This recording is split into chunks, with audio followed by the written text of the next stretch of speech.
নমস্কার শ্রোতাবৃন্দ, আশা করি আপনারা ভালোই আছেন। আজকের গল্প ডিসেকশন রুম। ডিসেকশন করার জন্য মরার ওপর থেকে ঢাকনাটা সরাতেই মেডিকেল স্টুডেন্ট মিলন একটু চমকে গেল। কুচকুচে কালো একটা বডি, বোধহয় সাঁওতাল। হতে পারে নাও হতে পারে, কিন্তু ভাববার বিষয় হলো লাশটার বুড়ো আঙুলটা গভীর করে কাটা। মিলনের প্রথমে মনে হয়েছিল হতে পারে লোকটার বোধহয় জন্ম থেকে আঙুলটা নেই। এরকমও তো কত দেখেছে ও, কারো 6টা আঙ্গুল, কারো 7টা আঙ্গুল, কারো 5টা। কিন্তু এটা সেরকম ব্যাপার নয়। দেখে মনে হচ্ছে কেউ কেটে দিয়েছে বা কোনোভাবে কাটা পড়েছে। যাকগে, এসব নিয়ে ভাবার সময় ওর নেই। ছুরিটা হাতে তুলে নিল মিলন। ইতিমধ্যে ওর ক্লাসের বন্ধুরা শুভ্র, রজত, সোমেন এসে গেছে। টেবিল ঘিরে ওরা দাঁড়িয়েছে। আজ ওদের ডিসেকশনের বিষয়বস্তু হলো পোস্টেরিয়র পোর্শন অফ আর্ম, অর্থাৎ হাতের একটা বিশেষ অংশ কাটা হবে। মেডিকেল কলেজ থেকে হাঁটা পথেই মিলনের ফ্ল্যাট।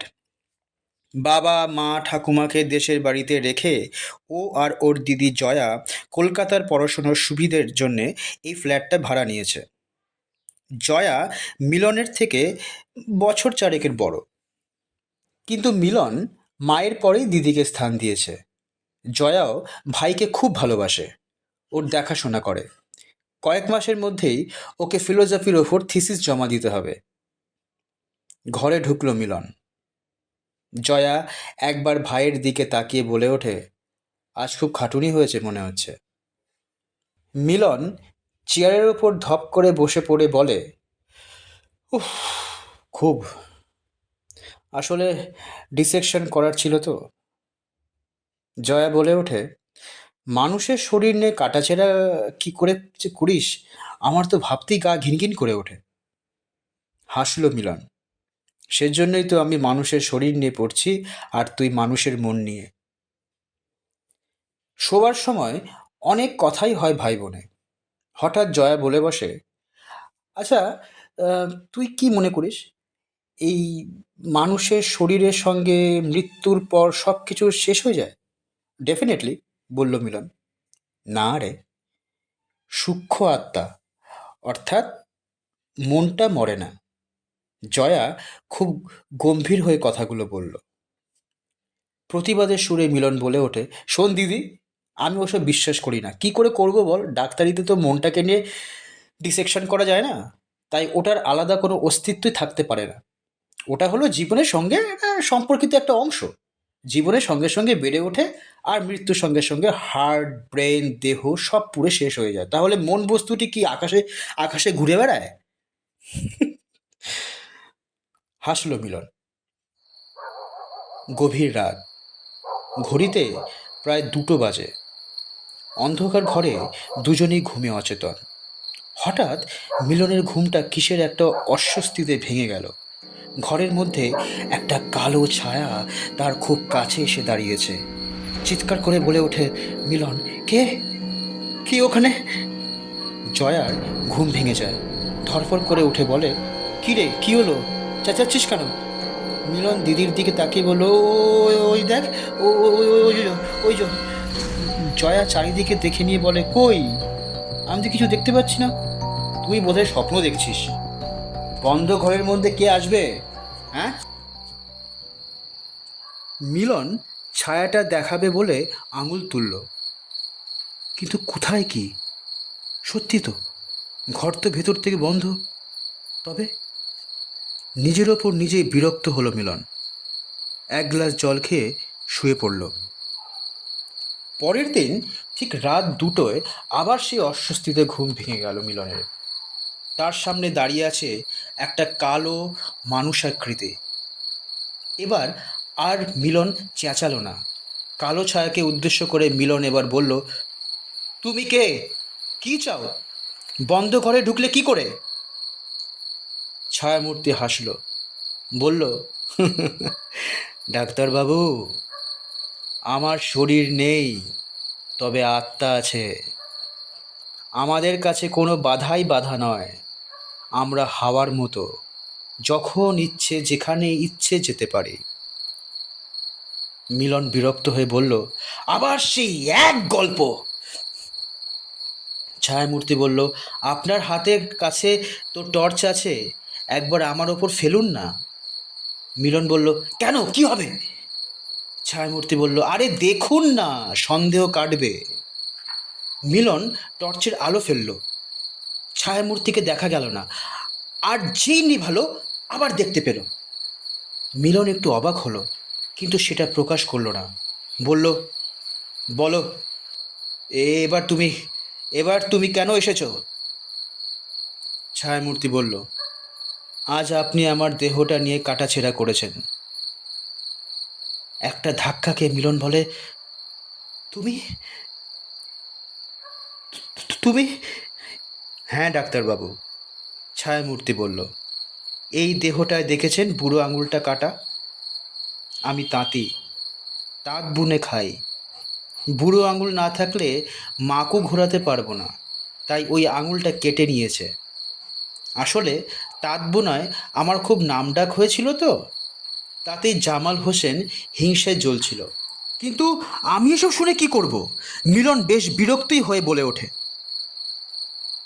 দয়া করে আমার কথাটা শুনুন না ডাক্তারবাবু, নয়তো আমার আত্মা উদ্ধার হবে না। হিন্দু সৎকার না হলে নরকবাস হয়। আমি জানি কাটা ছেঁড়ার পর আপনারা ওটার সৎকার করবেন, কিন্তু তার আগে আপনাকে আমার কাটা আঙুল জুড়ে দিতে হবে। অঙ্গহানি হয়ে মরলে আমার আত্মা ঘুরে বেড়াবে, শান্তি পাবে না। আরে আমি কি করব? আমায় এসব বলার মানে কি? মিলনের কথা শুনে ছায়া শরীর বলল, একটাই অনুরোধ, আমার আঙুলটা জুড়ে দিন। হ্যাঁ, আরে বলছো কি? তোমার কাটা আঙুল আমি জুড়বো? কোথায় পাবো? তাছাড়া এসব কাজ বেআইনি। তুমি যাও, শুধু শুধু আমাকে বিরক্ত করো না। ছায়ামূর্তি বলে, কাটা আঙুল আমি আপনাকে এনে দেব, আপনি দয়া করে ওটা সেলাই করে দেবেন। আর আইনি কি বেআইনি কি আমি জানি না, আমি শুধু আপনাকে জানি, প্রতিশোধ না নিলে আমি শান্তি পাবো না। মিলন বলল, আমি যদি এটা না করি তো কি করবে তুমি? ছায়ামূর্তি বলল, এটা আপনাকে করতেই হবে ডাক্তারবাবু।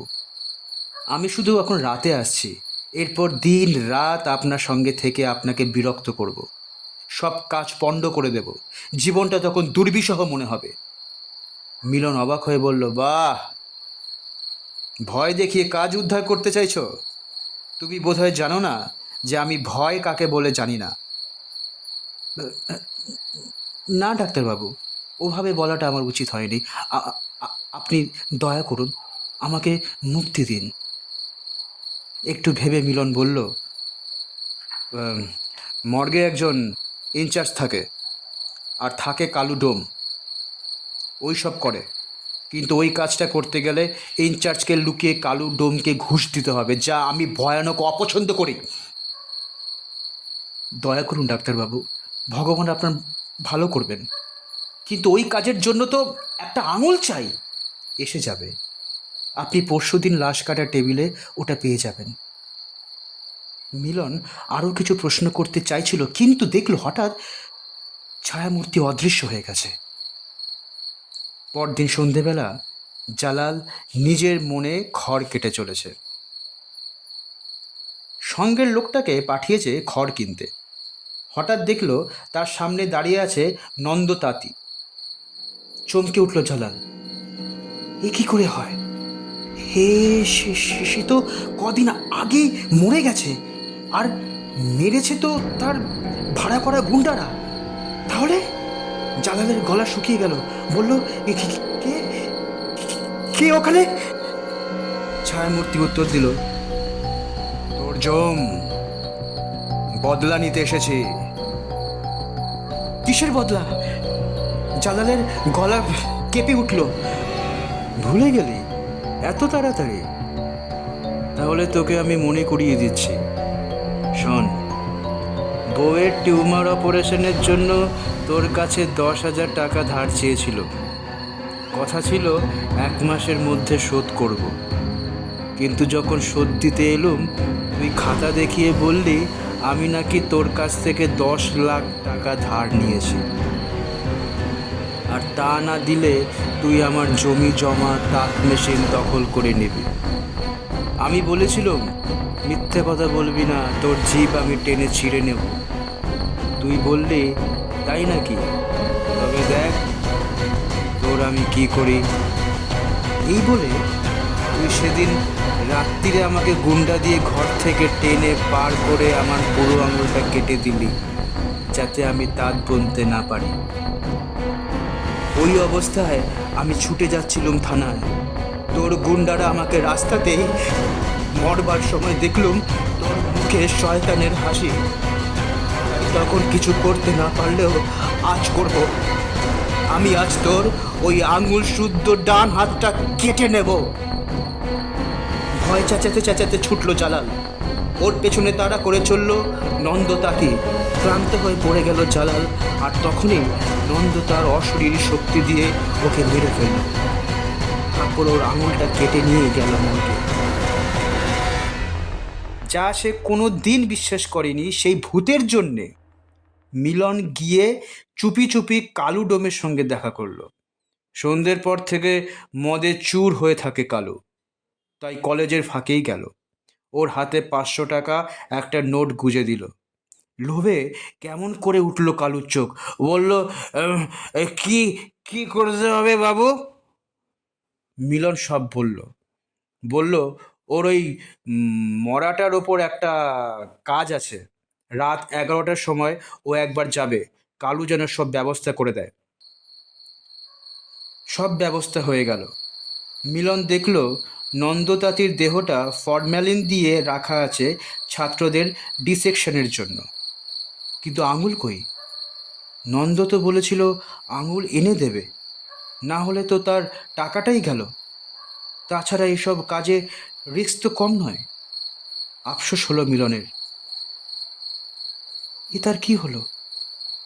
একটা ভূতের জন্য সে এত বড় বোকামো করলো, তাকে বিশ্বাস করলো। চমকে উঠল মিলন। তার সামনেই টপ করে কে যেন একটা সদ্য কাটা আঙুল এনে রাখলো। তাকিয়ে দেখলো ছায়ামূর্তি। চটপট সবার চোখ এড়িয়ে বেরিয়ে গেল মিলন।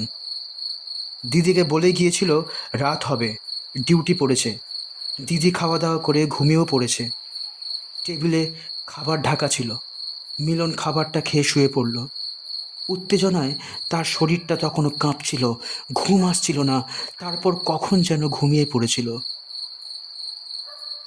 হঠাৎ ঘুম ভেঙে গেলে ফ্যাঁসফ্যাঁসে গলায় কে যেন ডাকছে, ডাক্তারবাবু। মিলন তাকিয়ে দেখল ছায়ামূর্তি। বিরক্ত হলো, বলল, তুমি আবার কেন?